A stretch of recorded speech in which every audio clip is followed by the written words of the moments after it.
Now take us back to your Australian friend introduces you to Jeffrey Epstein. She had a sense that he was someone too tough for her to handle. She said, I kind of got to know him a bit and I realised he's a bit too much of a player for me to really seriously consider him as a boyfriend.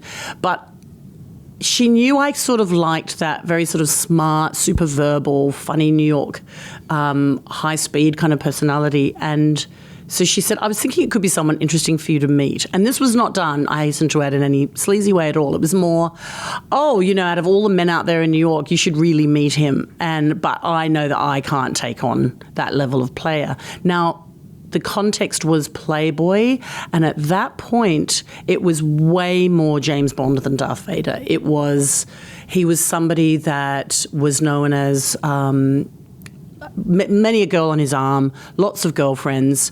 He eventually, when I met him, I realised he had that sort of smarmy self-satisfaction of like, oh, women would love to take me down and they never will, And when I actually met him... What do you mean women would like to take him down but they never will? I think, when someone's very wealthy, they're on their guard and they like to use the fact that on paper they're an object of desire for women that want to be with a wealthy man. Okay. So he knew that. So he knew that. Fending people off. Well, I think he enjoyed it. And I guess part of our dynamic when I met him, I actually, and it's sort of hard to say because I never, ever, ever want to be an apologist for someone that caused so much destruction and destroyed so many lives. But if I'm being really honest, my lived experience was we became friendly.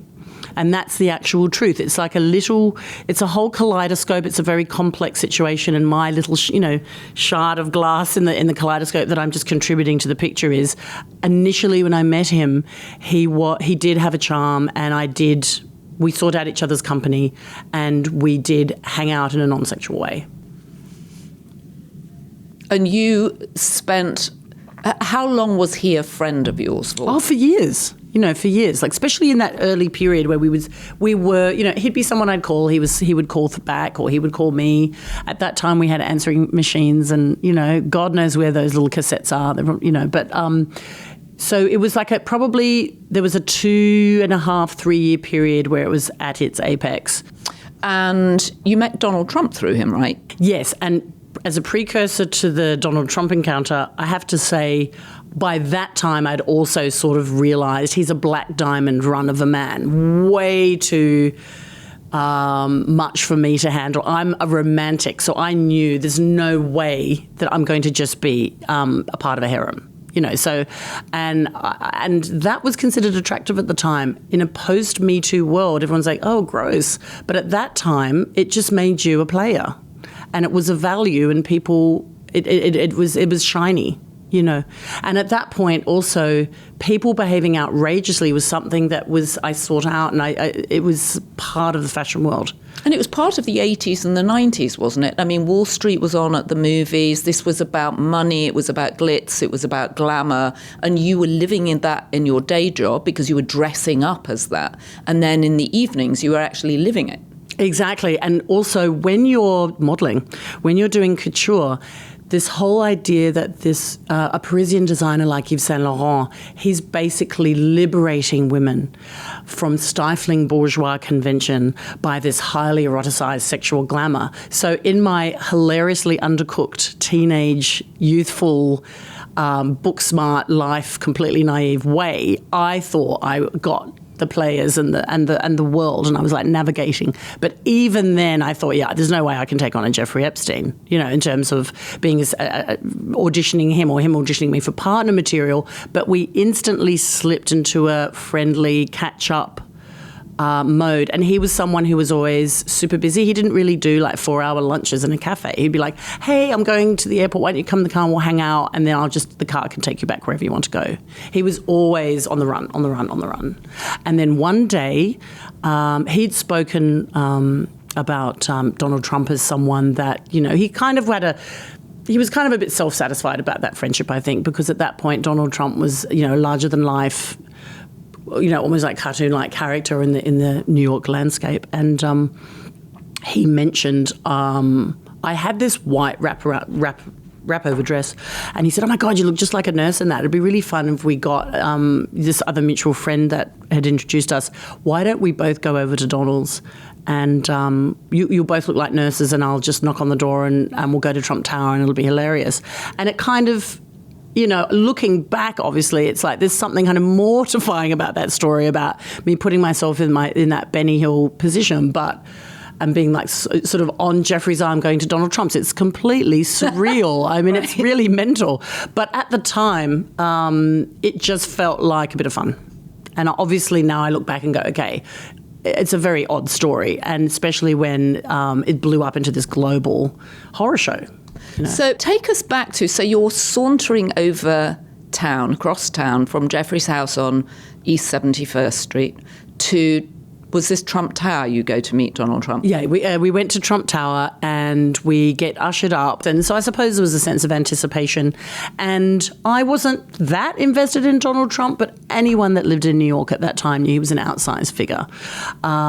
He was like a Macy's Day Parade float of a man, you know. And then, you know, so then, and I don't know, you know, I'm pretty sure that I remember the doors being sort of having all this kind of embedded Byzantine detail, like, you know, like this Persian prince that we're going to see on the other side.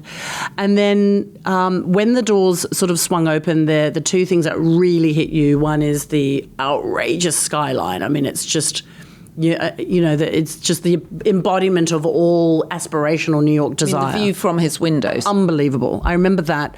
And I also remember the OTT, outrageously opulent Romanian dictator look of the, I honestly, it was shocking. Like, it actually blew my mind. And I'd been in very opulent French spaces, but this was on steroids. And so I remember blurting out, oh, good thing that we didn't, a good thing I didn't wear silver earrings, you know, and just being a smartass.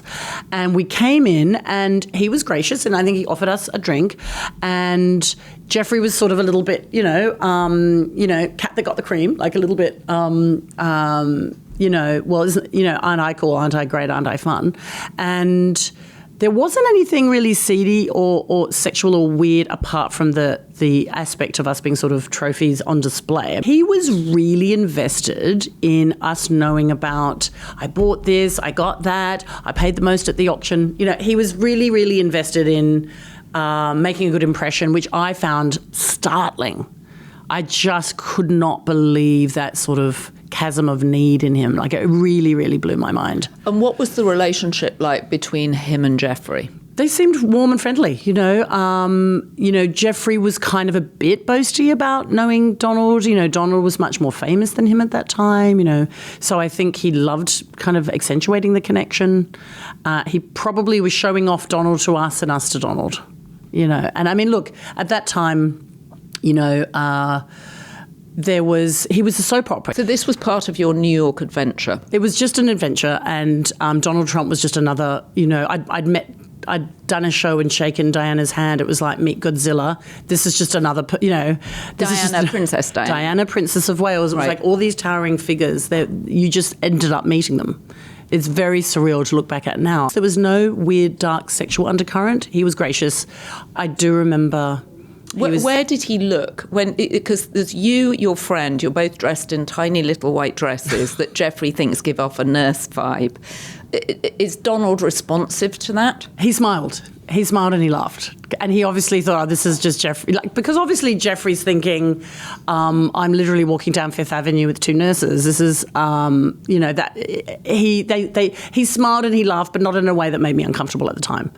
And it's really, really, I feel so exposed telling this story in a way, but it is, you know, let's face it, it's the oddest thing in the world to be remembering that story, considering everything that's swirling around all these, you know, seismic events globally now. I mean, so does he invite you in, and do you spend time? Do you have a drink? Yes, yeah, he was gracious, but and I remember he was extremely eager to please, in the sense of this very odd Gatsby-esque need for us to know how much things cost, and I found that a little bit odd and needy and very bizarre.